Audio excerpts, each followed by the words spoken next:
Assalamualaikum warahmatullahi wabarakatuh. Jumpa lagi anak-anak sekalian, di mana pada kesempatan kali ini kita akan membahas mengenai gangguan pada sistem pencernaan dan upaya untuk mencegah atau menanggulanginya.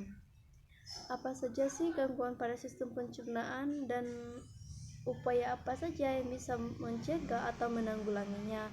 Kita akan bahas pada slide berikutnya. Gangguan pada sistem pencernaan itu ada obesitas dan karies gigi. Obesitas sendiri adalah suatu kondisi tubuh yang memiliki kandungan lemak berlebih sehingga dapat menimbulkan efek negatif pada kesehatan.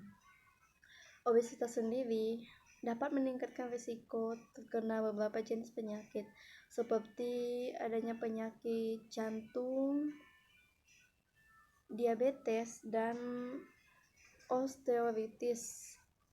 Obesitas umumnya disebabkan karena mengkonsumsi makanan yang berlebihan dan kurangnya aktivitas tubuh. Namun dengan demikian, obesitas juga dapat disebabkan oleh keturunan, yaitu melalui pewarisan gen atau akibat mengkonsumsi obat tertentu.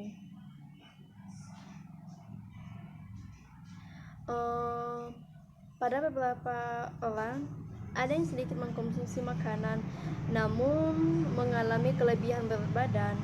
Hal ini dapat disebabkan oleh lajunya metabolisme tubuh yang lambat yang disebabkan oleh metabolisme tubuh yang lambat. Adapun upaya utama untuk mencegah atau menangani obesitas ini adalah dengan berolahraga dan mengatur pola makan yang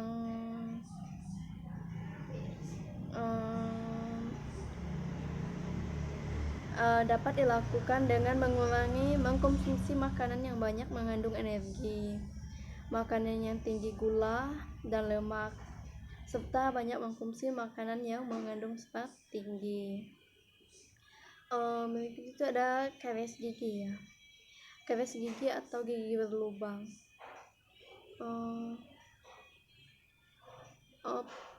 Salah satu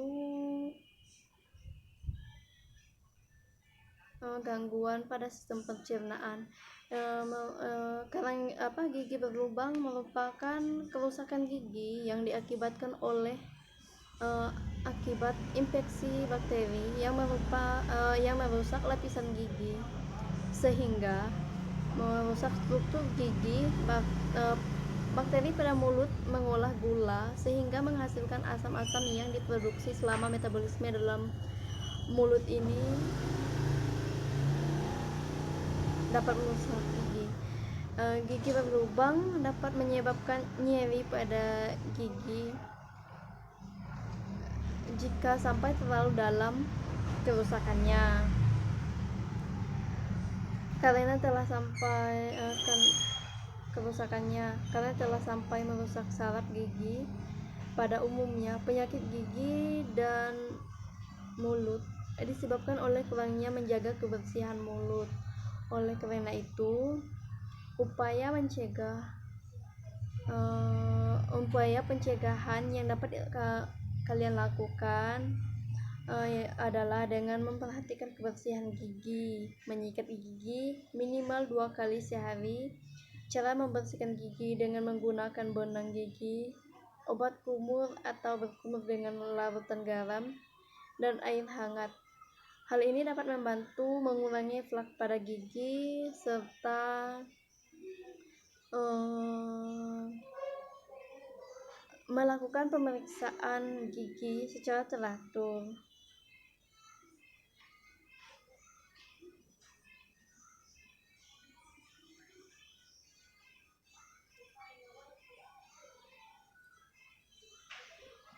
Hal ini dapat mengurangi perkembangan bakteri yang menyebabkan terjadinya penyakit pada mulut dan gigi. Selain itu juga, kita harus mengurangi makanan-makanan manis seperti permen, minuman bersoda, atau makanan manis lainnya. Hal ini dilakukan agar mengurangi jumlah plak yang menempel pada gigi. Berkurangnya pada gigi sehingga berkurang. Kita juga dapat berkumur dengan air setelah banyak makan makanan manis. Perbanyak minum air putih juga dapat mengurangi plak yang menempel pada gigi.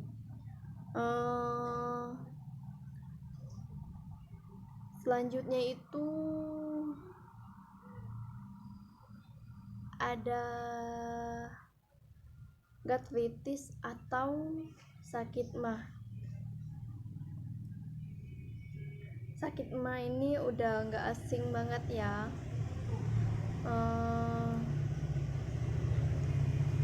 Sakit MAH ini merupakan penyakit yang menyebabkan terjadinya peradangan atau iritasi pada lapisan lambung. MAH sendiri dapat diakibatkan meningkatnya asam lambung, infeksi bakteri Helicobacter pylori. Peningkatan asam lambung dapat terjadi karena stres, makan tidak teratur, dan mengkonsumsi makanan yang terlalu pedas atau asam.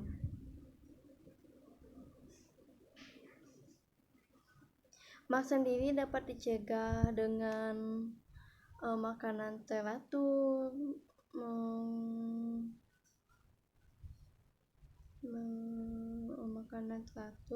makan secukupnya, cuci tangan sebelum makan, menghindari makanan yang memicu produksi asam lambung yang berlebihan seperti makanan asam, makanan pedas, dan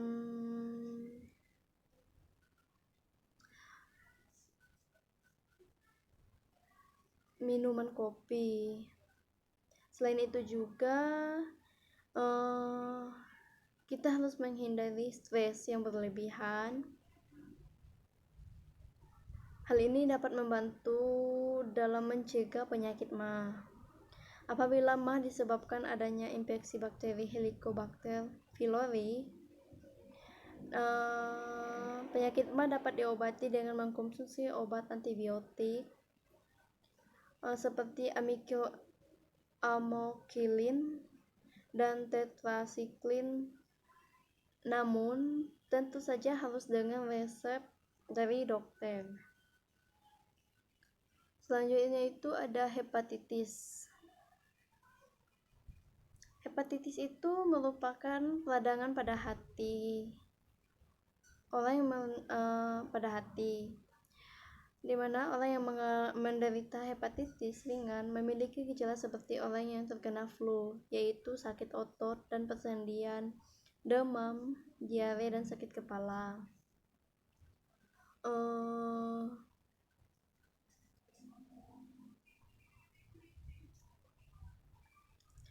Penderita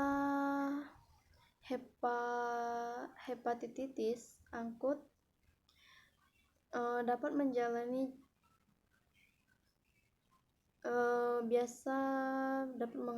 kayak menguningnya kulit dan membesarnya hati serta membesarnya limpa. Penyakit hepatitis apabila tidak segera ditangani dapat memicu fibrosis atau kerusakan pada hati, dan sirosis atau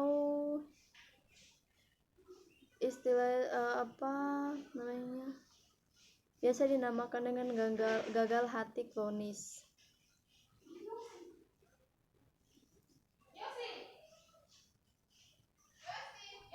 Sirosis sendiri dapat meningkatkan risiko berkembangnya kanker hati. di mana virus hepatitis B ini merupakan penyebab utama penyakit hepatitis. Selain virus hepatitis B, penyakit hepatitis juga dapat disebabkan oleh bakteri, jamur, dan protozoa racun seperti alkohol dan penggunaan obat secara terus-menerus seperti paracetamol. Selanjutnya itu ada diare. Kebanyakan kita tidak asing lagi ya dengan penyakit diare, di mana diare ini merupakan penyakit pada saluran usus besar yang disebabkan oleh adanya infeksi bakteri dan protozoa seperti Entamoeba coli. Ketika terjadi infeksi di dinding usus besar sehingga teriritasi gerakan peristaltik, yaitu meningkatnya serta air tidak dapat diserap.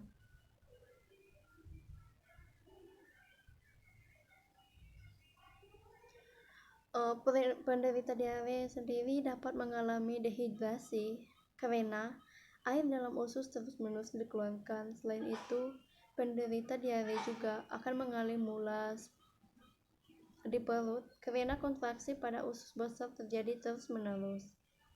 Adapun upaya untuk mencegah diare adalah yaitu dengan menjaga kebersihan makanan yang kita makan, karena makanan yang kurang higienis biasanya mengandung bakteri yang dapat menyebabkan diare.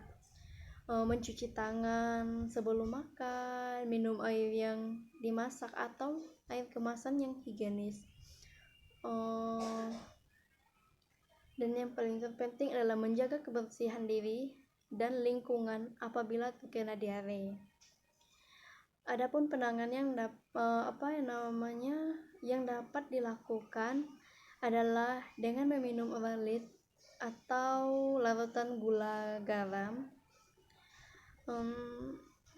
Hal ini untuk mengganti cairan yang banyak keluar saat diare. Atau dapat juga minum obat diare.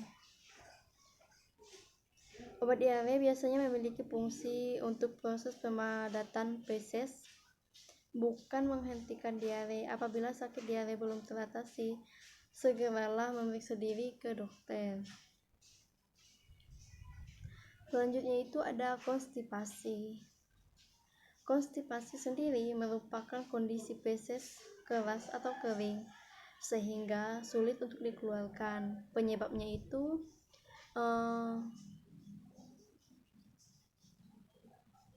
karena kurangnya asupan makanan yang berserat serta kurangnya minum, dimana ketika feses tidak dikeluarkan secara teratur, air yang tidak terkandung di dalamnya akan terserap sehingga menyebabkan feses keras atau kering. Hal ini mengakibatkan sulitnya dikeluarkan feses tersebut. Adapun upaya untuk mencegah konstipasi diantaranya adalah tidak sering menahan buang air besar, makan makanan yang berserat seperti sayur dan buah-buahan, hindari mengkonsumsi makanan yang tinggi lemak serta gula seperti makanan manis, keju, dan makanan olahan, karena makanan tersebut dapat menimbulkan konstipasi. Perbanyak minum dan makan makanan yang berserat. Hal ini akan membantu pergerakan feses dan membantu feses lebih lunak sehingga dapat menghindari konstipasi. Selain itu, peningkatan aktivitas fisik juga dapat mengatasi konstipasi. Selanjutnya itu ada kekurangannya vitamin atau avitaminosis. Pada tabel berikut akan dipaparkan beberapa gejala kekurangan vitamin pada tubuh serta kekurangan mineral juga.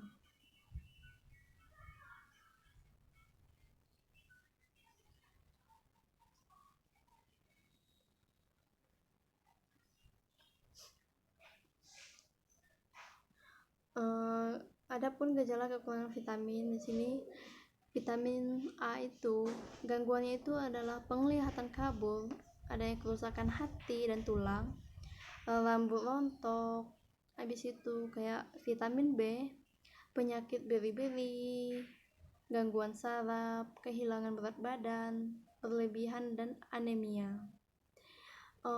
Untuk vitamin C, kekurangan vitamin C, gangguannya itu adalah skorbut atau degenerasi kulit, gigi, pembuluh darah, sariawan, badan lemas, luka yang lambat sembuh, atau gangguan pada kekebalan tubuh. Kekurangan vitamin D itu adanya riket atau cacat tulang pada anak-anak, pelunakan tulang pada orang dewasa, dan kerusakan otak, serta kardiovaskular dan ginjal. Kekurangan vitamin E, gangguannya itu adalah degenerasi sistem saraf. Untuk vitamin K, gangguannya itu adalah kelainan pengumpalan darah serta kerusakan hati dan anemia.